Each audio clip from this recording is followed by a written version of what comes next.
About that, we've got the Shadow Work and Pension Secretary, Debbie Abrahams, in the studio with us now. Thank you very much for coming in. Now, in the debate in the Commons this week, led by Labour, you were calling for a pause in the rollout of universal credit. Why not just scrap it altogether? Because we always agreed with the principles, which were around simplifying the social security system, but also to ensure that work pays. However, there are a number of fundamental flaws, and on top of that, we've seen in the 2015 summer budget, for example, various cuts and obviously the freeze to social security payments. And then on top of that, we've also had various administrative issues. So we were calling to pause, and I said I'd work with the government to try and fix some of these fundamental issues. Because if you look at it, it's not just the fact that it changes the way in which benefits are paid. As it's going to be implemented, many working households are going to lose an average of about £1,000 a year, £1,300 a year if they've got children. We'd expect to hear the Labour Party shouting more loudly about that aspect of it. Well, we have been, to be fair. So in the summer, for example, you mentioned the average of about 1,000. Some family groups, for example, lone parents, they can lose up to £4,000 a year. This is massive, absolutely massive. And then that has the consequence of knocking people into debt, rent arrears. I had a nurse, again, a single mum, and she converted from tax credits to universal credits in the summer. She had that 6-week wait. She went into arrears and she'd just been served an eviction notice. And this is because it's being rolled out. Currently 600,000. It will be 1 million in the next 6 months.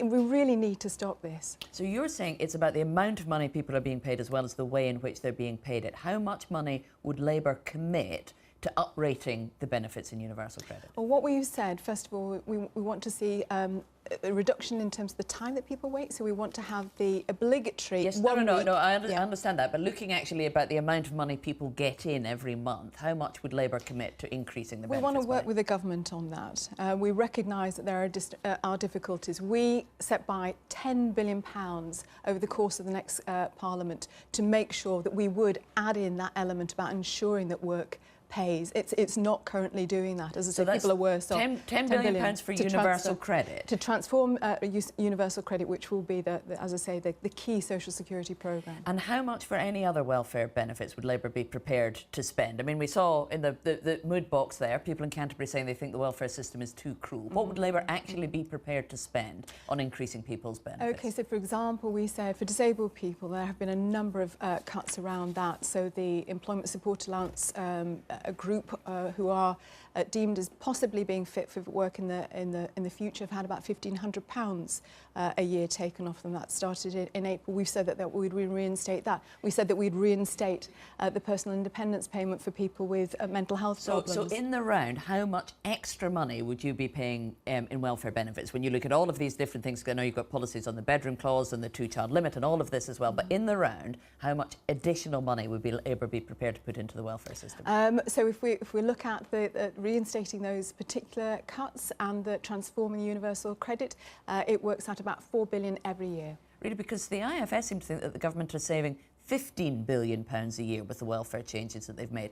£4 billion feels like a drop in the ocean in that. What we're trying to do is look in the round with our other commitments. So, for example, we know that there will be additional revenue created from introducing the real living wage of £10 an hour. Now, that will lead to about £3.6 billion extra in the Treasury coffers.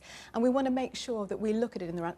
But you're not committing that money to welfare benefits. That's what I'm saying. The amounts you're giving me don't feel like as though you're actually putting your money where your mouth is. So our commitment, for example, well, it is. We need to look at it in the context of the other offers that we are making. If we look at, for example, around our housing offer, nearly a quarter of the spending is around housing benefit, and a quarter of that goes to private landlords. We want to make sure that we are, again, making sure that rents come down and we're not paying so much on housing benefit. Well, looking at it in the round, as you say, there are, of course, other financial commitments to look at. Labour are committed to the triple lock for pensioners, which means because of the inflation rate, they'll be getting an increase of 3% next year, whilst there is a freeze on what welfare benefits are paid. Is that right? Is that fair? We think it's right that we shouldn't be pushing our sick and disabled people or our older people into poverty. And we know that 300,000 more older people have been pushed into poverty since 2010. So, yes, we do believe that that's the right thing to do. But we have already committed... Because all the money that goes to pensioners, money that people that can't go to welfare recipients. Let me just finish this point. We've also said that we wanted to make sure that we end the freeze to working age people, which universal credit relates to, so that we are looking at it, as I say, in the context of... And we shouldn't be pitting one generation against the other. You've made other commitments, though, like free tuition fees, for instance, which would cost many billion pounds a year. Why is that more important than helping the very poorest households in the country? It's not. It's definitely not. What we need to do is develop. We know we have 7.4 million working people living in poverty. Absolutely outrageous for the fifth richest country in the world to have that level.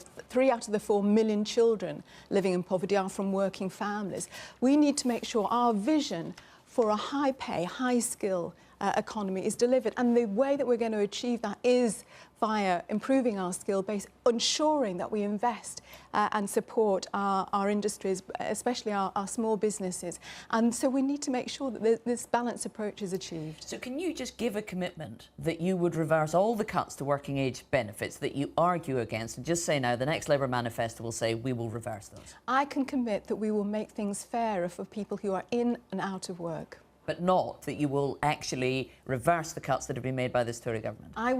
We've already committed. I mean, you've seen the Grey Book, Sarah, so you know exactly what we've committed to.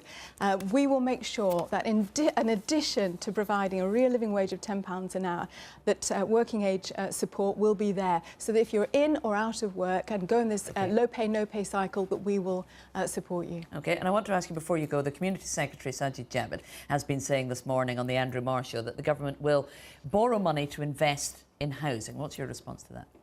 Well, if it isn't the levels that we've had, I think it's about 300,000. Is that correct? It's a little bit less. We said we committed to 500,000 a year, so it's less than we would like to see. But it's a move in the right direction. But it needs to be the right type of housing, so social and affordable housing. That's so important. Again, it will help me in terms of bringing my social security spending down around housing benefit. Debbie Abrahams, thank you very much for talking to us.